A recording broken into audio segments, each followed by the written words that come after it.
সংসদ সদস্য নির্বাচিত হইয়া সশ্রদ্ধ চিত্তে শপথ বা দৃঢ়ভাবে ঘোষণা করিতেছি যে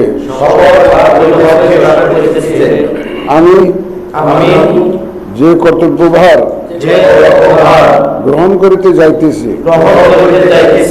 তাহা আইন অনুযায়ী ও বিশ্বস্ততার সহিত পালন করিব। আমি বাংলাদেশের প্রতি অকৃত্রিম বিশ্বাস ও আনুগত্য পোষণ করিব এবং সংসদ সদস্যরূপে আমার কর্তব্য পালনকে ব্যক্তিগত স্বার্থের দ্বারা প্রভাবিত হইতে দিব না। ধন্যবাদ। ভবিষ্যৎ হোক নিরাপদ, বিনিয়োগ হোক বিশ্বস্ত, আর আমার পছন্দ সল্ট বে। ওয়েলকাম টু সল্ট বে।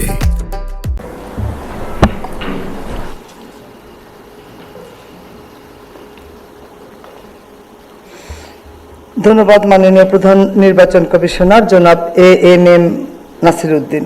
এ পর্যায়ে মাননীয় সংসদ সদস্যগণকে শপথপত্রে নির্ধারিত স্থানে নিজ নির্বাচনী এলাকা উল্লেখপূর্বক অধ্যকার তারিখ সহ স্বাক্ষরদানের জন্য বিনীত অনুরোধ জানাচ্ছি।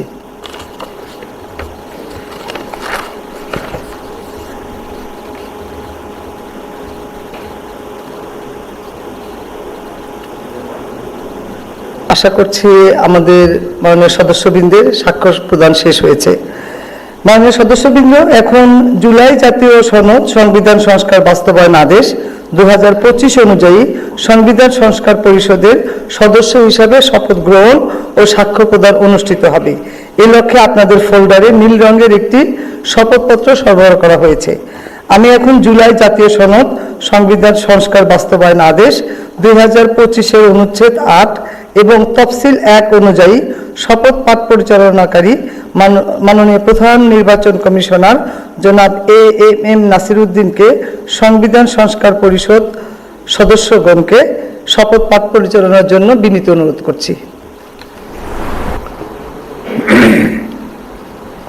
বিসমিল্লাহির রহমানির রহিম। মাননীয় সদস্যবৃন্দ, এখন আপনাদেরকে সংবিধান সংস্কার পরিষদ সদস্য হিসাবে শপথ বাক্য পাঠ করানো হবে। আপনাদেরকে অনুগ্রহ করে দাঁড়িয়ে শপথ পাঠ করার জন্য অনুরোধ করছি। উল্লেখ্য যে আমি শব্দটি উচ্চারণের পর মাননীয় সংবিধান সংস্কার পরিষদের সদস্যগণ ডট চিহ্নিত স্থানে নিজের নাম পাঠ করবেন। আমি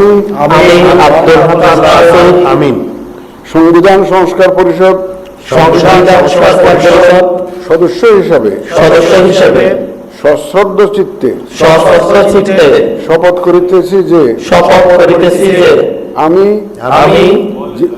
যে কর্তব্যভার গ্রহণ করিতে যাইতেছি তাহা আইন অনুযায়ী ও বিশ্বস্ততার সহিত পালন করিব।